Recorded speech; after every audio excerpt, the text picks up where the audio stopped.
Hello friends, welcome to my channel. This is Prashant अक्सर and आज है 21 जुलाई। तो चलिए जो भी इंपॉर्टेंट आर्टिकल है सबसे पहले एक ओवरव्यू ले लेते हैं, उसके बाद हम लोग सारे आर्टिकल को डिस्कस करेंगे। सबसे फर्स्ट आता है हमारे पास आर्टिकल वाइस प्रेसिडेंट से रिलेटेड। सेकेंड आर्टिकल है हमारे पास निसार, जो हमने ऑलरेडी डिस्कस किया था 18 जून को, आज हम लोग रिवाइज कर लेंगे। थर्ड आर्टिकल है हमारे वर्ल्ड कप जो है इंडिया होस्ट कर रहा है उससे रिलेटेड है। एंड देन आपके पास राइट टू वोट होता है, उसका लीगल स्टेटस क्या है ये हम लोग देखेंगे। फिर उसके बाद इंडिया और यूके के बीच में फ्री ट्रेड एग्रीमेंट साइन हुआ है ये देखेंगे। And then finally PM internship scheme के बारे में हम लोग बात करेंगे। ठीक है, तो चलिए स्टार्ट करते हैं फर्स्ट आर्टिकल से। यहाँ जो भी आर्टिकल हम लोग डिस्कस करेंगे वो सारे चीज़ें जो भी आपको प्रोवाइड की जाएगी वो एग्ज़ाम ओरिएंटेड पॉइंट्स सिर्फ रहेंगे। आप ये जो भी चीज़ें मैं प्रोवाइड करूंगा आपको, जो नोट्स लिखे गए हैं, ये सारे नोट्स का एक्सेस आप मेरे टेलीग्राम चैनल से ले सकते हैं। टेलीग्राम चैनल का लिंक जो है वो डिस्क्रिप्शन में दिया हुआ है। चलिए फर्स्ट आर्टिकल से स्टार्ट करते हैं। फर्स्ट आर्टिकल है हमारे पास वाइस प्रेसिडेंट जो हमारे थे डेट इज़ जगदीश धनखड़, इन्होंने रिज़ाइन दिया है। ये हमारे 14th वाइस प्रेसिडेंट थे। कहाँ पे लिखा गया है रेजिग्नेशन के बारे में? तो आर्टिकल 67 क्लाउज ए जो है ये बात करता है रेजिग्नेशन ऑफ वाइस प्रेसिडेंट के बारे में। वाइस प्रेसिडेंट जो होते हैं वो अपना रेजिग्नेशन प्रेसिडेंट के हाथों में देते हैं और ये मतलब जो लेटर होता है ये रिटेन फॉर्म में होता है। ठीक है, इन चीज़ों का ध्यान में रखना है। वाइस प्रेसिडेंट के पास ड्यूल रोल होता है। पहले तो ये वाइस प्रेसिडेंट जो है ये भी हैं, साथ साथ ये चेयरमैन होते हैं राज्यसभा के। चलिए नेक्स्ट हम देखते हैं। अब थोड़ा सा वाइस प्रेसिडेंट को हम लोग स्टैटिक से कवर कर लेते हैं। वाइस प्रेसिडेंट के बारे में बात करेंगे तो ये अमेरिकन जो वाइस प्रेसिडेंट होते हैं उनके मॉडल पे है। दैट मीन्स कि हम लोग वाइस प्रेसिडेंट का जो ये पोस्ट है ये अमेरिका से हम लोग ने लिया है। देन ये एक्स ऑफिसियो चेयरमैन होते हैं राज्यसभा के। इसके अलावा ये सेकेंड हाईएस्ट कॉन्स्टिट्यूशनल ऑफिस होता है हमारे कंट्री का। ठीक है, जो वाइस प्रेसिडेंट का ऑफिस होता है। रोल एंड फंक्शंस के बारे में अगर बात करते हैं तो ये प्रेसिडेंट की तरह एक्ट करेंगे जब प्रेसिडेंट का जो ऑफिस है वो अगर वैकेंट हो जाता है। तो कैसे वैकेंट होगा? अगर प्रेसिडेंट का डेथ हो गया है, प्रेसिडेंट रिज़ाइन कर दिए या इम्पीचमेंट कर दिया गया है प्रेसिडेंट को, तो ऐसे सारी कंडीशन में ये सिर्फ 6 मंथ तक ही एज अ प्रेसिडेंट एक्ट कर सकते हैं। Because presidential election with in 6 month हो जाना चाहिए अगर प्रेसिडेंट का जो ऑफिस है वो खाली हुआ है तो। नेक्स्ट इसके रोल के बारे में देखेंगे तो ये ऑर्डर और डेकोरम जो होते हैं वो आपके पास राज्यसभा का उनको ये मेंटेन करते हैं। मतलब राज्यसभा में सारी चीज़ें सही से चल रही है नहीं, इन सारी चीज़ों को काम इनका रहता है बिकॉज ये उसके चेयरमैन है। एंड देन थर्ड फंक्शन इसके पास आता है कि ये जब वोट टाई हो जाएगा, जब कोई भी चीज़ के कोई भी बिल के ऊपर में अगर टाई हो जाएगा तो ये वोट दे सकते हैं। डैट मीन्स कि फर्स्ट इंस्टेंस पे इनके पास वोट नहीं रहता है, कास्टिंग वोट इनके पास रहता है। साथ साथ ये जितने भी मेंबर्स होते हैं और चेयरमैन होते हैं, जितने भी राज्यसभा की कमेटी होते हैं, इन सभी मेंबर और चेयरमैन जो होते हैं राज्यसभा की कमेटी को, इसके अपॉइंट करने का काम जो रहता है वो वाइस प्रेसिडेंट का रहता है।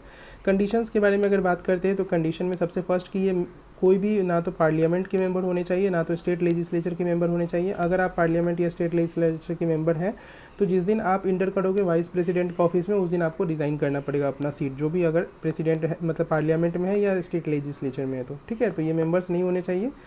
इसके अलावा ऑफिस ऑफ प्रॉफिट नहीं होना चाहिए। कोई भी गवर्नमेंट एम्प्लॉय के अंदर फाइनेंशियली जिसमें आप गवर्नमेंट आपको पैसा दे रहा है वैसे आपको नहीं रहना चाहिए। एक चीज़ ध्यान में रखना है, ये ऑफिस ऑफ प्रॉफिट जो है वो कॉन्स्टिट्यूशन के अंदर में डिफाइन नहीं किया गया है। ठीक है, तो ये प्रीवियस ईयर क्वेश्चन ही ध्यान में रखिएगा।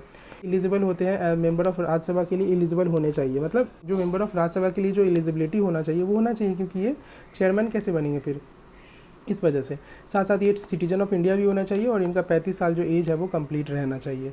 ठीक है, चलिए नेक्स्ट अगर हम लोग बात करते हैं इनके इलेक्शन प्रोसेस के बारे में तो इनडायरेक्टली इलेक्ट किया जाता है। मतलब हम जो इंडिया के लोग हैं, जो नॉर्मल लोग हैं, वो इनको डायरेक्ट इलेक्ट नहीं करते, इनडायरेक्टली इलेक्ट किया जाता है। तो कौन इन लोग इलेक्ट करते हैं?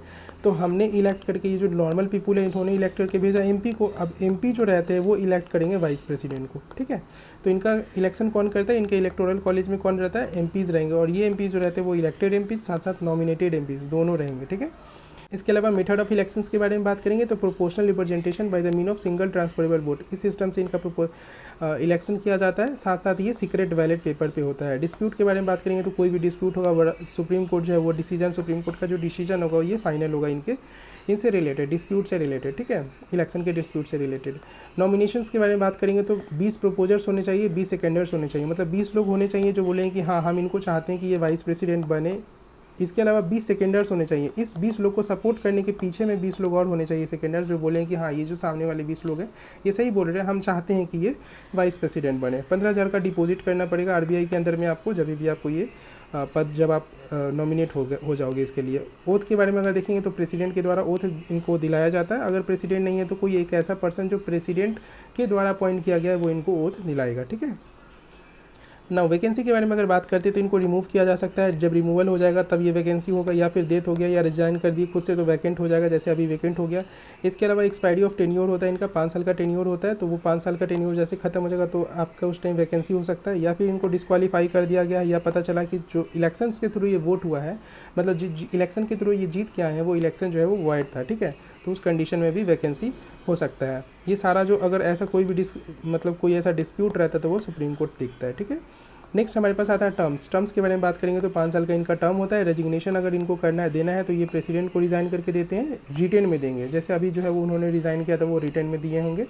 इसके अलावा कंटिन्यू करेंगे ये अपने टर्म के बाद भी ये कंटिन्यू कर सकते हैं जब तक इनका जो सक्सेसर है वो आ नहीं जाए। तो जैसे मान लीजिए कि आज के दिन किसी भी वाइस प्रेसिडेंट का एज मतलब जो टर्म था वो 5 साल कंप्लीट हो गया है, तो ये 10 दिन और एक्स्ट्रा कर सकते हैं, 15 दिन और एक्स्ट्रा कर सकते हैं, अनलेस जब तक नया प्रेसिडेंट जो अपॉइंट है वो नया वाइस प्रेसिडेंट जो है वो ना आ जाए, ठीक है। नाउ री election any number of time हो सकता है, मतलब एक जो ऐसा नहीं है कि एक बार जो वाइस प्रेसिडेंट बन गया वो दोबारा नहीं बन सकते, एनी नंबर ऑफ टाइम्स वो री इलेक्ट हो सकते हैं। रिमूवल के बारे में अगर बात करते हैं तो 14 डेज़ मतलब प्रीवियस नोटिस उनको देना पड़ेगा कि आपके लिए कोई रिमूवल प्रोसेस जो है वो मोशन जो है लेके आया जा रहा है। रेजुलेशंस के बारे में अगर बात करते हैं तो इनके लिए रेजुलेशन जो भी होगा रिमूवल का रेजुलेशन वो इंट्रोड्यूस किया जा सकता है सिर्फ राज्यसभा में, क्योंकि उसी के ये चेयरमैन होते हैं इसलिए, ठीक है।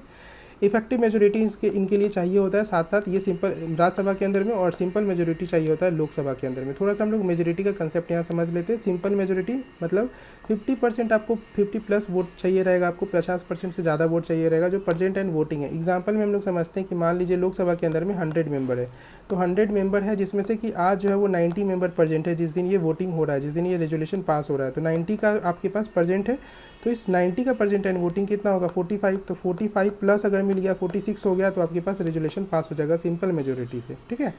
एब्सोल्यूट मेजोरिटी बोलता है कि ये more than 50% of the total strength of the house. अब इस केस में इसमें तो मतलब हम लोग 90 से देखें प्रेजेंट एंड वोटिंग था, इसमें 100 से देखेंगे तो 51 कम से कम आपको चाहिए रहेगा एब्सोल्यूट मेजोरिटी में। यहाँ पे आपको 46 चाहिए था कम से कम, अगर 100 का एग्जाम्पल हमने लिया है तो। स्पेशल मेजोरिटी बोलता है, स्पेशल मेजोरिटी 2 तरह के होते हैं, एक होंगे 2/3 टोटल स्ट्रेंथ का, दूसरा होता है 2/3 प्रेजेंट एंड वोटिंग का। तो एक कंडीशन आ जाएगा, जैसे मान लीजिए टोटल अगर 90 मेंबर्स है, ठीक है, लोकसभा के अंदर में, तो 90 मेंबर का 2/3 कितना हो गया, आपको इजी हो समझने में इसलिए मैं ऐसा एग्जांपल ले रहा हूँ 60, तो 60 मेंबर का आपको पहला तो हो गया कि ये चाहिए होगा। दूसरा हो सकता है कि 90 मेंबर्स है, इस 90 मेंबर्स में से अगर मान लीजिए 45 मेंबर्स ही प्रेजेंट है, तो 45 का मतलब 45 मेंबर्स आज आए हैं जिस दिन रेजोल्यूशन पास हो रहा है, तो 45 का 2/3 कितना हो गया 30, तो 30 मेंबर होने चाहिए, ठीक है, 30 मेंबर से पास हो गया। तो एक होता है मतलब स्पेशल मेजोरिटी के केस में एक होता है टोटल स्ट्रेंथ का और दूसरा होता है एक प्रेजेंट एंड वोटिंग, ठीक है। एंड देन आपके पास आता है इफेक्टिव मेजोरिटी। इफेक्टिव मेजोरिटी क्या बोलता है 50% of strength is calculated by subtracting the vacant seat. तो जैसे एग्जांपल में मान लीजिए 250 सीट है टोटल लोकसभा या राज्यसभा के अंदर में, इसमें से 50 सीट जो है वो वैकेंट है, तो ये 50 सीट को माइनस कर दीजिए, तो इसमें से माइनस हो गया तो 200 सीट हो गया। आप 200 सीट का 50% निकाल ली, तो 200 सीट का 50% कितना हो जाएगा 100। तो अगर 101 इंसान भी अगर सपोर्ट में कर दिया तो इस इफेक्टिव मेजोरिटी से पास हो जाएगा। तो इनको इफेक्टिव मेजोरिटी से पास किया जाता है, वो यहाँ पे देखिए इफेक्टिव मेजोरिटी चाहिए होता है राज्यसभा के अंदर में, लोकसभा में ये सिंपल मेजोरिटी से पास हो जाता है इनका मोशन, ठीक है। तो ये था आपके पास फर्स्ट आर्टिकल, हम लोग बेसिक भी कंप्लीट कर लिए हैं इस आर्टिकल के अंदर में वाइस प्रेसिडेंट से रिलेटेड। सेकेंड आर्टिकल पे हम लोग देखते हैं निषाद, ये हम लोग लास्ट में डिस्कस करेंगे, 18 जून को हमने इसको देखा था। थर्ड आर्टिकल पे आते हैं कि India to host chess world cup, जो चेस वर्ल्ड कप होने वाला है इंडिया उसको होस्ट कर रहा है।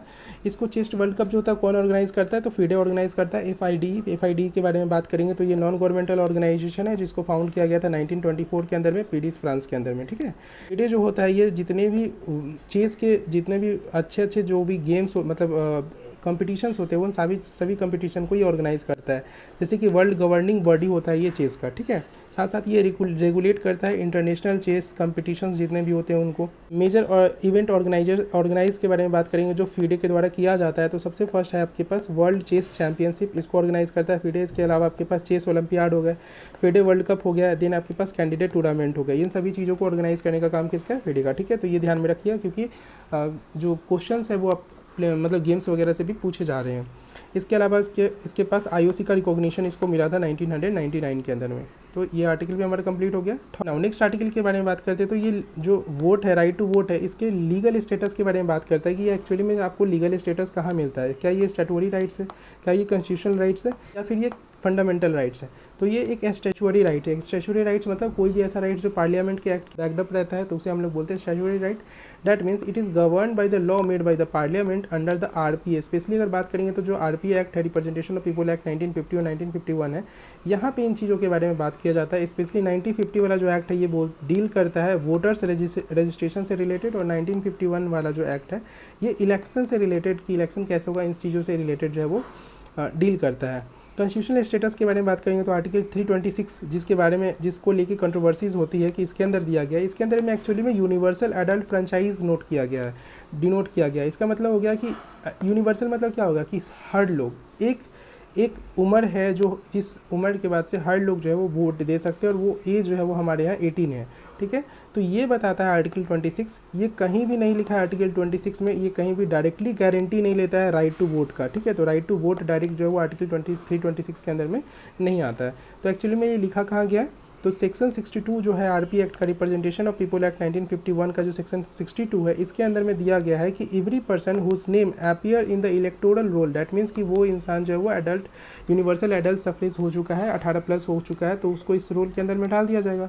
तो वो सभी लोग जो इस रोल के अंदर में आ गए वो राइट टू वोट हो जाता है उनके पास, मतलब उनके पास पावर मिल जाता है, वोटिंग देने का पावर मिल जाता है। ठीक है, तो कहाँ पर लिखा गया ध्यान में रखना है।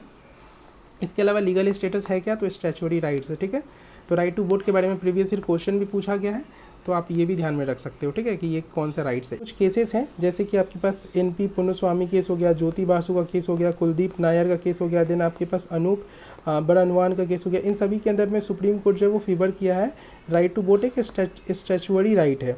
और कुछ केसेस हैं जैसे कि PUCL केस हो गया, एंड देन आपके पास राजबाल केस हो गया, इसके अंदर में जो सुप्रीम कोर्ट है ये फेवर किया कॉन्स्टिट्यूशनल है। लेकिन फाइनली आपको याद रखना है कि ये एक स्टैचुअरी राइट है आपका। ठीक है, तो राइट टू वोट क्या है, स्टैचुअरी राइट से कहाँ पे मेंशन किया गया है, सेक्शन 62 ऑफ आरपी एक्ट 1951 के अंदर में। ठीक है, नाउ नेक्स्ट आर्टिकल हमारे पास आता है इंडिया और जो यूके है, इस दोनों के बीच में फ्री ट्रेड एग्रीमेंट साइन होने वाला है। फ्री ट्रेड एग्रीमेंट होता क्या है, तो FTA एक ऐसा ट्रेड होता है जिसके अंदर में टैरिफ हो गए, जो कोटाज होते हैं, जो आपके पास इंपोर्ट ड्यूटीज़ होते हैं वो काफ़ी कम लगती है या फिर नहीं के बराबर लगती है। FTA जो होता है वो इंक्लूड करता है सिर्फ गुड्स को नहीं, इसके अलावा इसमें सर्विसेज भी होते हैं, टेक्नोलॉजीज़ भी इंक्लूड किया जाता है, साथ साथ मोबिलिटी ऑफ स्किल प्रोफेशनल जो होते हैं वो भी इंक्लूड होते हैं। तो ये बहुत इंपॉर्टेंट पॉइंट्स हैं यहाँ पे लिखा गया, इसको आप ध्यान में रखिएगा।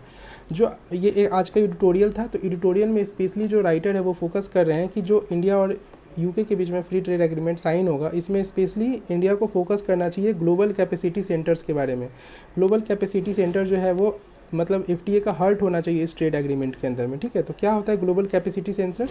Global capacity centers are the offshore units और the back end operation setup by the MNCs। जो बड़े बड़े MNCs होते हैं जैसे कि आपके पास माइक्रोसॉफ्ट, गूगल हो गया, अमेजोन हो गया, तो इन सभी का जो एक बैक एंड ऑपरेशन जो इनके द्वारा किया जाता है, या ऑफसोर्स जो यूनिट होते हैं, एक्चुअली में ये ऑफसोर्स यूनिट कैसे होते हैं, जैसे मान लीजिए जो माइक्रोसॉफ्ट है वो US का हो गया, बट इसके कंपनी जो है, इसके जो रिसर्च एंड डेवलपमेंट का इसका जो बॉडी हो गया, इसके साइबर सिक्योरिटी का बॉडी हो गया, जो डाटा एनालिटिक्स का बॉडी हो गया, ये सारे बॉडी जो है वो इंडिया में शिफ्ट रहते हैं, इंडिया से काम करते हैं। क्यों? क्योंकि इंडिया के अंदर में लेबर आपको काफ़ी कॉस्टली नहीं मिलेंगे, ईजी मिल जाएंगे, कम प्राइसेस में देना पड़ेगा आपको, सैलरी उनको कम देना पड़ेगा। ठीक है, तो इन सभी रीजन्स की वजह से उनके जो सेंटर्स होते हैं वो हमारे कंट्रीज़ में होते हैं, तो इसी को हम लोग बोलते हैं global capacity centers. Global capacity centres को पहले हम लोग कैप्टिव सेंटर्स भी बोलते थे। ठीक है, तो ये ध्यान में रखिएगा। नेक्स्ट अगर बात करते हैं तो इंडिया जो है ये होम है 15+ GCC का, that is global capability centres का। तो ग्लोबल कैपेबिलिटी सेंटर्स हमारे यहाँ इतना ज़्यादा क्यों है? बिकॉज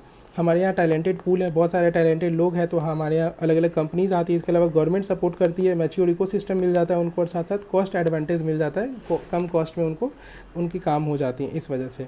अगर बात करते हैं कि हाउ कैन यूके इंडिया जो फ्री ट्रेड एग्रीमेंट होगा वो कैसे हेल्प करेगा GCC के ग्रोथ में, तो हम लोग उसमें क्या करेंगे कि ईजी रेगुलेशंस रखेंगे, जैसे कि जो होगा जो सिंपलर रूल्स एंड प्रोसीजर्स होगा, जिसके वजह से यूके कंपनी जो है हमारे यहाँ इंडिया के अंदर में आके ऑपरेट कर पाए। इसके अलावा smooth mobility end of professionals हो गए, तो जो भी स्किल वर्कर्स है वो इजीली मूव कर पाए दोनों कंट्री के बीच में, यहाँ से वहाँ, वहाँ से यहाँ। ठीक है, तो ये सारी चीज़ें जो है digital and data standard harmonisation, साथ साथ बेटर IPO हम लोग प्रोटेक्शन देंगे। इसके अलावा जितने भी प्रैक्टिकल चैलेंजेस हैं, जैसे डबल टैक्सेशन का हो गया, फिर डबल टैक्सेशन हो गया, इसके अलावा आपके पास डाटा लोकलाइजेशन हो गया, बिजनेस स्टैंडर्ड हो गया, ये सभी चीज़ों को हम लोग सॉल्व करेंगे। तो इस तरह FTA जो है वो हेल्प कर सकता है GCC को ग्रोथ करने में, फ्री ट्रेड एग्रीमेंट।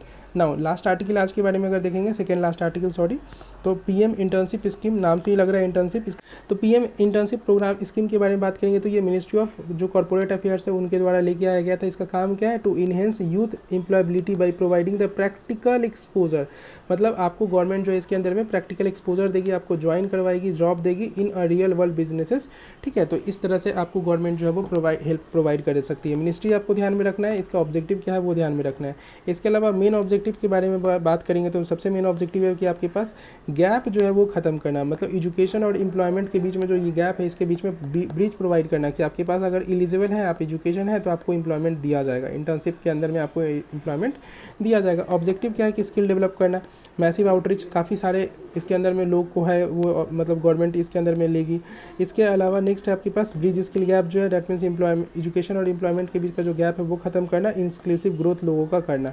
एलिजिबिलिटी क्या होगा, तो अगर आप 21 से लेकर 24 सालों के बीच में तो आप एलिजिबल है, 10th पास होने चाहिए, कोई भी हायर एजुकेशन नहीं होना चाहिए, ये नोट करके रखिएगा, हायर एजुकेशन नहीं होना चाहिए। इसके अलावा आपके पास जो अनएम्प्लॉयड है वो इसके अंदर जा सकते हैं, अगर कोई भी आपके फैमिलीज़ में गवर्नमेंट एम्प्लॉय के अंदर में है तो वो भी लोग इसके अंदर में एलिजिबल नहीं है।